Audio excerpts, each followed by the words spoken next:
Alan Cruz, Mr. Handsome, Celebrity Track, subscribe, ogende maso okubanga ogoberera ensonga zonna zonna nga bwe zigenda mu Uganda entertainment industry. Ogoberera ensonga zonna zonna nga bwe zigenda maaso mu Uganda entertainment industry. Nyonga kutegeeza olunaku lwaliro tuli ku kisaawe Entebbe. Bw'olaba ekigambo welcome to Entebbe Airport, Entebbe International Airport, w'omanyira nti otuukidde ddala ku kisaawe kya Uganda ekikulu.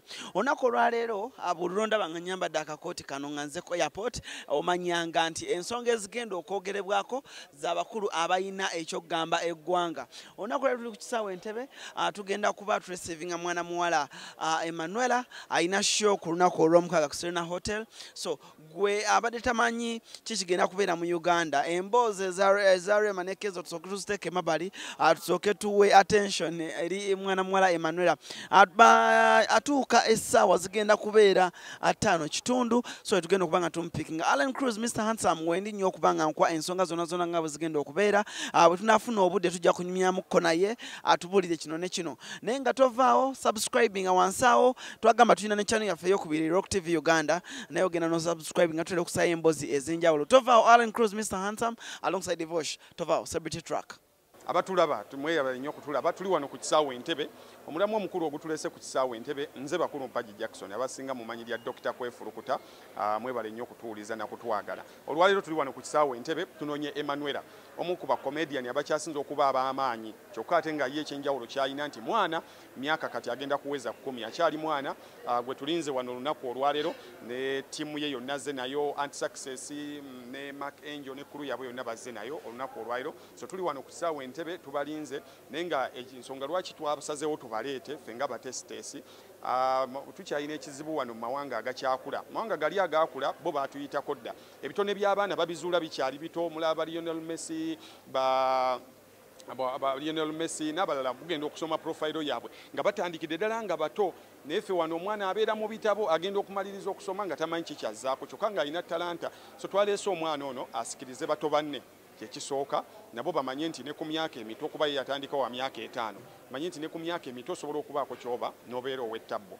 Then n'abazadde nabo twagala bajje babisikirizibwe bamanye nti omwana okuyingira ebintu bino eby'entertainment kasita afuna guidelines n'afuna abantu abamubeerako obulungi, asobola okukola essente n'ezisinga ez'abantu abakulu, asobola okubeera ow'amaanyi n'okusinga abantu abakulu. So twagala abazadde muleete abaana bayige okwekkiririzaamu. Walaba Fresh Kid bwe yayimba nti neegomba kubanga DJ Achobe Emmanuella. Actually we twajja ekirowoozo ntugamba tuleete Emmanuella. Kyokka ate ng'ogyeko ekyo otulina omuwala Rovin Sanyu. Fresh Kid bw'amala okuyimba nti yeegomba Emmanuella, tugenda okumaliriza nga Rovin Sanyu ate mukwano gwe n'amuwa invitation. Emmanuella n'akkiriza n'agamba nja kujja nkukyalireko e Uganda nga nawe bwe wankyalirako e Nigeria. So gwe mulamu ogutuleese wano olunaku leero, so tusaba abantu mujje ku Serena ku lunaku olw'omukaaga. Okuyingira jja kuba emitwalo 10, VIP zijja kuba emitwalo 2, then emmeeza ya millions 2. Mujje mutuwagire tumanye nti akasente tukafiisiza, ate olulala tubeke ekirala kye tuteekateeka. Then ku Freedom City gugenda kuba omutwalo 1 okuyingira ordinary, then VIP jijja kuba emitwalo 2. Bwetyo bwe tugenda okubeera, naye nga show newankubadde bano baana naye show si y'abaana. Comedy gwe bazanya abasinga mumuyina mu smartphones zammwe, mumuyina bazanya family, bazanya taata, bazanya maama, bazanya baneiba, bazanya buli omu bamuzanyako. Sofena tugenda kunyumirwa. Ate n'ekirala tulinawo n'abantu baffe okuva wano abatali baana ng'ogyeko Triplets Ghetto Kids, Fresh Kid, Rovin Sanyu, tugenda kuba ne Eddie Yawe, tugenda kuba ne Dax Katero, tugenda kuba ne Spice Diana, tugenda kuba ne Maulan and Rain, abo na tugenda kuba nabo. So mukolo gugenda kuba gunyumira omukulu n'omuto, ate ng'omukulu anyumirwa eby'abakulu kuba music agenda kuba mulungi, ate agenda kuba live, ate n'abato n'abakulu nga banyumirwa eby'abato kuba bagenda kuzannya byonna wamu. So ye weekend eno gwe mulamwa gwe tuliko wano ku kisaawe Entebbe. Nga bwe tugamba Celebrity Track, tugamba nti tukuleetera ebiriko wamu n'okuleetera abaliko abayingira eggwanga. Essaawa zino zennyinnyini tulengera mwana muwala Emmanuella straight from Nigeria, yakaba atuuse era ng'agenda kuba nga afuluma omulundi gwe gusooka. Agenda kuba ndowooza tetuyinza gamba nti alinnye ku ttaka lya Uganda omulundi ogusooka, naye agenda kuba ayingira atambulire ku ttaka. Wow, kye tugamba Emmanuella wuuyo ayingiddewo e Uganda, bw'atyo bw'afaananye olunaku olwaleero. Era nga batuuse Uganda. Success. How are you?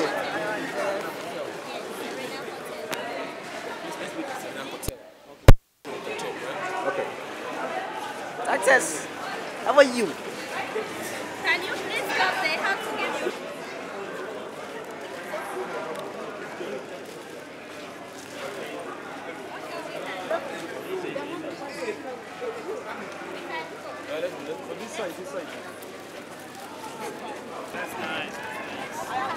Success. How are you?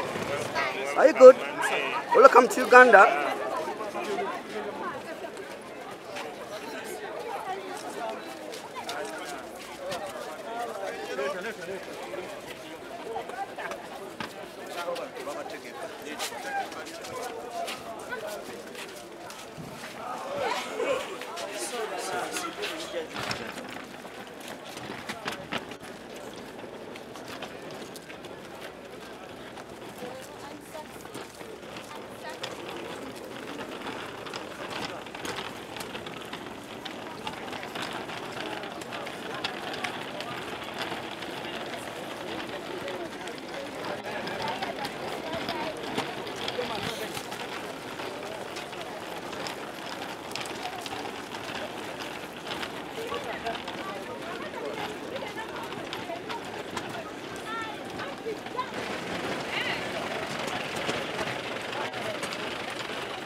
See,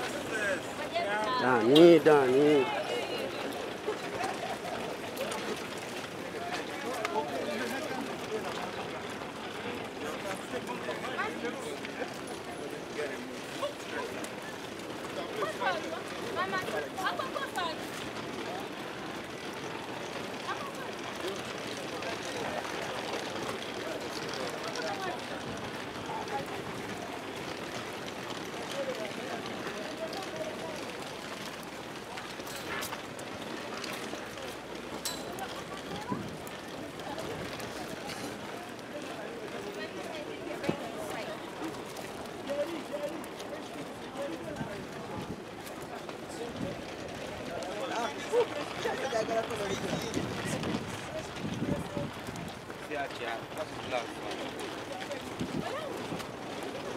Hello, uncle.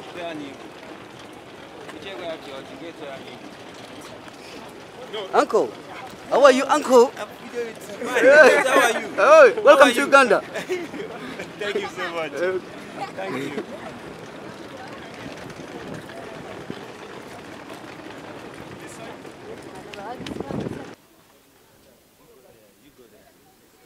Uncle Mark, how are you? I'm fine.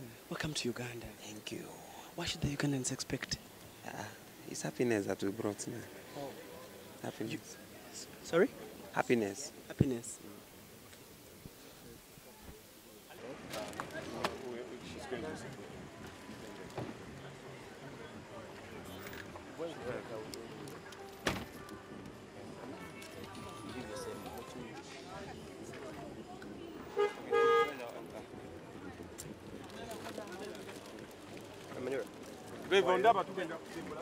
Emmanuella, how are you?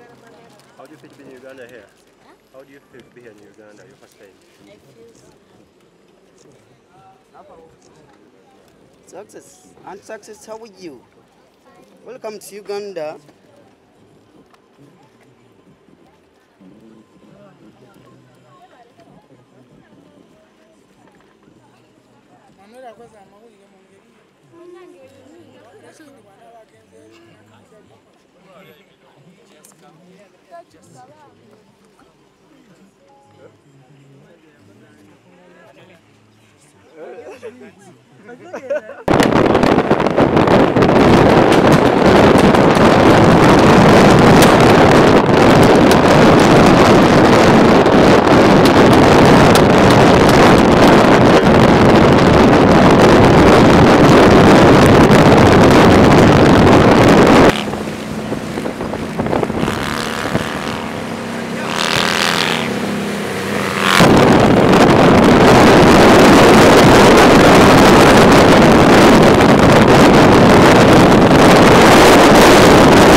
Jambo la kula hiyo, jambo lao.